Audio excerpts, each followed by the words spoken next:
আপনারা সবাই জানেন যে তিনি দেশে গণহত্যা চালিয়েছেন, কিন্তু এই ভিডিওতে আপনারা জানতে পারবেন কিভাবে বিএনপি হাসিনাকে ফিরিয়ে আনবে এবং তাকে পুনরায় ক্ষমতায় বসাবে। আপনারা সবাই জানেন যে তিনি দেশে গণহত্যা চালিয়েছেন, যা আন্তর্জাতিক আইনের অধীনে অবৈধ।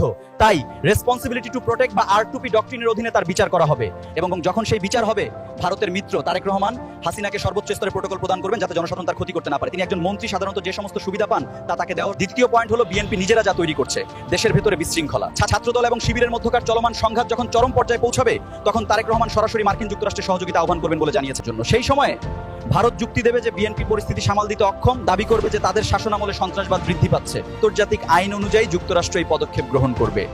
এই দুটি পদ্ধতির মাধ্যমে তাকে দেশে ফিরিয়ে আনা হবে। আমি আগেই এই বিষয়টি স্পষ্ট করে দিচ্ছি। পরিশেষে একটি কথা, সরকার হাসিনাকে কোনো রাষ্ট্রীয় প্রোটোকল দিতে পারে না, কারণ তিনি এখন আর প্রধানমন্ত্রী নন। তারা যদি তা করে, তবে তারেক রহমানের প্রধানমন্ত্রীর বৈধতা নিয়ে প্রশ্ন উঠবে। আপনি কি জানেন?